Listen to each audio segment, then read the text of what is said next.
मरते समय आपका मन जैसा होता है, यदि कुत्ते में लगा है तो आप कुत्ता बनोगे, पैसे में लगा है तो आप सांप बनोगे, पत्नी में लगा है तो आप स्त्री बनोगे, पुरुष में लगा है आप पुरुष बनोगे। इसलिए कहते हैं कि मरते समय सबसे मन हटे और केवल भगवान में मन लगे, तब सदगति होती है, वरना ये चक्कर चलता रहता, जन्म मृत्यु जन्म मृत्यु जन्म मृत्यु। इसलिए मरते समय सावधान रहने की जरूरत है। आजकल आदमी सावधान नहीं है मरते समय। बूढ़े बूढ़े लोगों को सावधान रहना चाहिए, ज्यादा हाय हाय नहीं, जब केवल भगवत चिंतन। और आजकल के ना कुछ बूढ़े ज्यादा ही उलझे रहते हैं। आजकल के तो कुछ लोग 70-70 साल में शादियां कर रहे हैं मरने के टाइम। हाँ या ना? नहीं कर रहे हैं।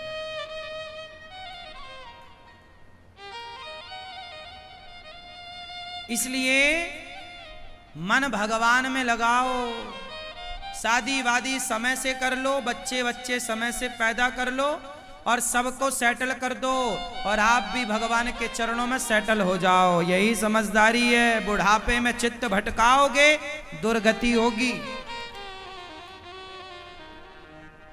मरते समय कोई शोर शराबा ना हो, किसी का रोना धोना ना हो। लेकिन आजकल तो आदमी मरा नहीं है, मरने की स्थिति में है कि रोने धोने वाले पहले आते, हा हा हा, खूब तरीके से रोते। और हमारी मैया लोग कैसे रोती हैं, कहाँ चले गए, हा हा हा, कब आओगे, हा हा हा, ऐसे रोती हैं। हाँ या ना? है ना? कहाँ चले गए भैया, हा हा हा,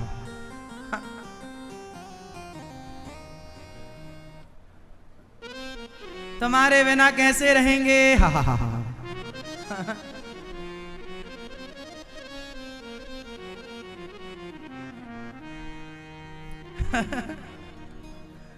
ऐसे काहे रोती हो मैया? कौन सिखाता तुम्हें ये सब रोना धोना? है ना? पुरानी जो माताएं रहे, बूढ़ी बूढ़ी ऐसी रोया करती थी, ऐसा लगता था हंस रही है अंदर से, ठीक मरा। ससुर मरा, कहाँ चले गए बाबूजी, हा हा हा, ऐसा कर रहे, आधा रो रही आधा हंस रही है, बैलेंस करके।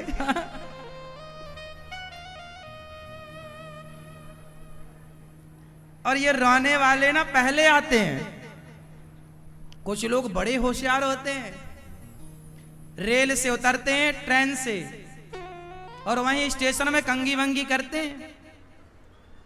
हम कुछ माताएं तो लिपस्टिक लगाए उतर के, और फिर जब द्वार के पास आए तो जैसे ही द्वार के पास आते जाएंगे वैसे इनका रोना तेज होता चला जाएगा। और कुछ लोग इतना भाव दिखाते हैं कि मरते हुए आदमी के ऊपर गिर जाते हैं। वो तुम्हारे गिरने से मर जाए भले।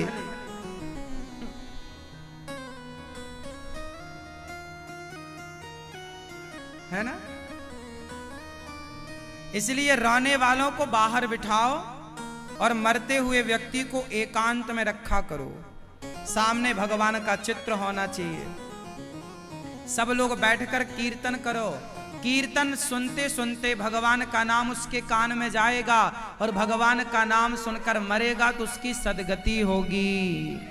तुलसी का पत्ता मुंह में डालो, गंगा जल डालो, कीर्तन करो, रोया मत करो। रो लेना, अभी मर जाए तब रोना, अभी मरा नहीं है और रोने लग गया, अभी मत रो।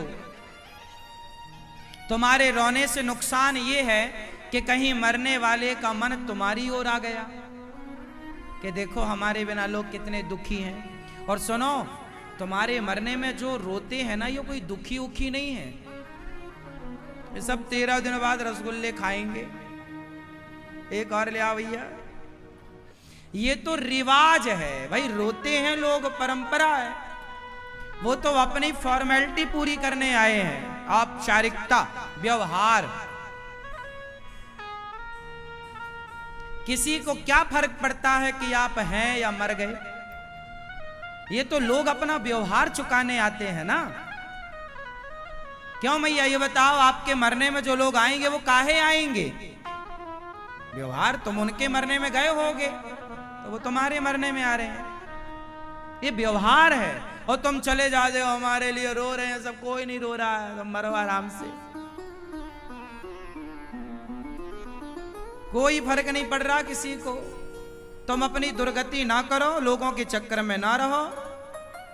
घर वालों को भी चाहिए कि एकांत में रखो, मरने के पहले कीर्तन में बिठाओ लोगों को। चलो कीर्तन, श्री कृष्ण गोविंद हरे मुरारी, हे नाथ नारायण वासुदेव। ये नाम सुनकर मरेगा, निश्चित उसका कल्याण होगा। गीता पढ़ने वाला कोई हो तो गीता का श्लोक सुनाओ मरने वाले को। सर्वधर्मान परित्यज्य मामेकं शरणं व्रज, अहम त्वा सर्व पापेभ्यो मोक्षयिष्यामि मा शुचा। श्री कृष्ण गोविंद हरे मुरारी, हे नाथ नारायण, श्रीमन्नारायण श्रीमन्नारायण। हे श्रीमन्नारायण, हमें स्वीकार कीजिए, हम आ रहे हैं आपके पास। ऐसा भगवान को आवाहन करना चाहिए, पुकारना चाहिए। लेकिन आप कुछ नहीं करते सिवाय रोने के। रो लो, क्या मिलेगा रोने धोने से? ये क्या होगा इससे?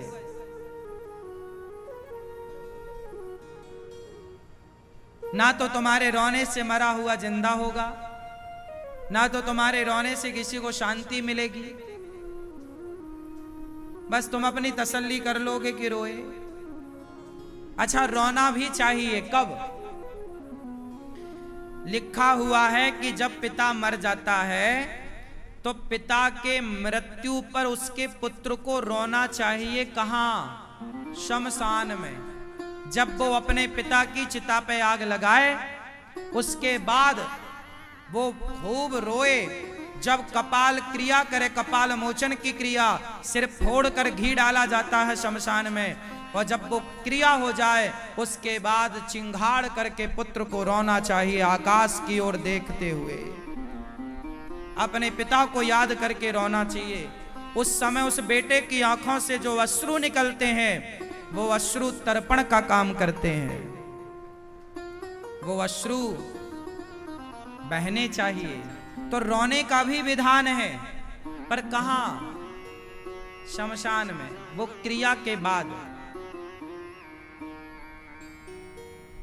लेकिन अब लोगों को ज्ञान नहीं है, तो बस एक आदत है, बस रो। उनको लगता रोएंगे तो सब देखेंगे कि हम भी आए हैं। आजकल तो लोग रो रो के हाजिरी लगाते हैं अपनी, ज्यादा रोएंगे तो हमारी तरफ लोग ज्यादा देखेंगे।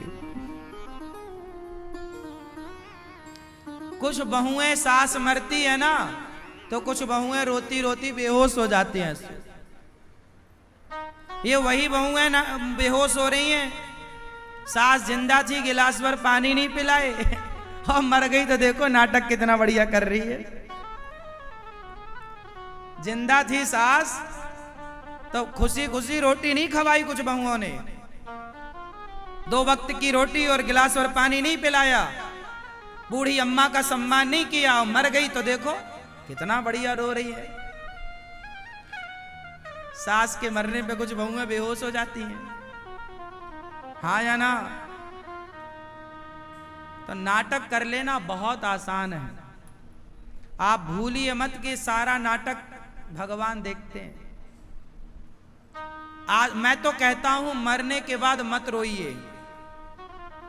जब तक मैं जिंदा हूं, जब तक आप जिंदा हैं, तो मैं आपकी सेवा करके, आपका सम्मान करके मैं आपको इतना प्रसन्न कर लूं कि आपकी आंखों से खुशी के आंसू टपक पड़े। मैं अपने माता पिता के जीते जी खूब सेवा करूं, मेरे माता पिता खूब प्रसन्न रहें मेरे से, और मैं सेवा करूं उनकी। और जब शरीर पूरा हो तो रोने की जरूरत ना पड़े। हमने जीते जी अपने कर्तव्य पूरे किए क्या? जीते जी वाले कर्तव्य तो किए नहीं, रोने वाला कर्तव्य करने बैठ गए। तो रोने से होगा क्या? रोएगा तो दुश्मन भी तुम्हारे मरने पे, क्या बुराई है इसमें? भाई मरने के बाद तो वो लोग भी रोते हैं जिनका आपसे कोई संबंध नहीं होता। पर आपने क्या माता पिता की सेवा करके प्रसन्न किया? यदि आपने सेवा करी है तो आपको रोने का अधिकार है। आपने माँ बाप के जीते जी सेवा तो की नहीं, पानी तो दिया नहीं, सम्मान तो किया नहीं, तो अब रोते काहे हो? ये नाटक तुम्हारा भगवान बहुत अच्छे से देख रहे हैं। इसलिए आपका हर कर्म ईश्वर की डायरी पे नोट होता है। मेरा हिसाब तो कहता है कि जीते जी माता पिता की सेवा करेगा जो, उसी को रोने का अधिकार है। आप क्या कहते हैं बताओ? जो सेवा ना करे केवल रोए, क्या वो अच्छा है? सेवा करी नहीं, रो रहे हैं आगे बैठ के फ्रंट में, और रो रो के बेहोश हो रहे हैं। क्या सही है? आप बताओ भैया, हमें तो कुछ ज्ञान नहीं है, आप लोग ही बताओ। क्यों भैया, क्या सही है? कुछ भी सही नहीं है। कितने लोग इस बात से सहमत हैं कि सेवा ना करो और केवल रो? और कितने लोग इस बात से सहमत हैं कि जो सेवा करेगा उसी को रोने का अधिकार है? बाकी लोग काहे रो रहे हो भाई तुम? जो बेटा सेवा नहीं करता उसे रोने का अधिकार नहीं है माँ और बाप के मरने पर। जो बहू सेवा नहीं करती उसे रोने का अधिकार नहीं है अपने सास ससुर के मरने पर, है? और यदि रोए तो फिर ये नाटक है। इसी को कहते हैं पाखंड। आप लोग कहते हो ना साधु जी बाबा जी पाखंडी है। केवल बाबा जी नहीं, आजकल ये जो आप करते हो, क्या ये पाखंड नहीं है? क्या आज के कुछ गृहस्थ लोग पाखंडी नहीं है? क्यों मेरी मां? सेवा ना करना, केवल रोना, ये पाखंड है या नहीं? बोलो भैया, आप पाखंड है? करते हो सेवा अपने माँ बाप की? नहीं करते हो? कहाँ माता पिता आपके? सेवा नहीं करते हो? पाँव नहीं दबाते माँ के? पानी नहीं देते माँ को? भोजन नहीं देते?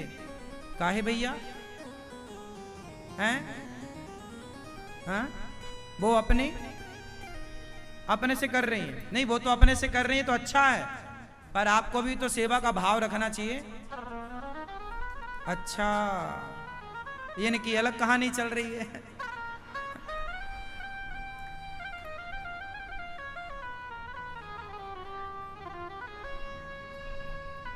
छह बेटे हैं आपके, आप गौरी को पालाना चाहती हो। 6 बेटे हैं आपके, और ये आपका बेटा तो बगल में बैठा है। ये तो कहता है कि मैं करता हूं, मेरी मां को विश्वास नहीं है। अब आप ना मां को समय पे भोजन दिया करो, समय पे पानी दिया करो, और मैया आप भी अपना चुपचाप बच्चों का सेवा बच्चों की ले लिया करो।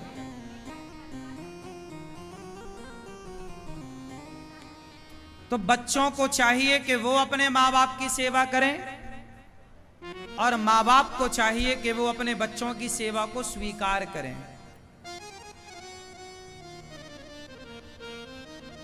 माँ बाप को भी समझ कर चलना चाहिए और बच्चों को भी संभल कर चलना चाहिए। दोनों के लिए आवश्यक है बात ठीक है।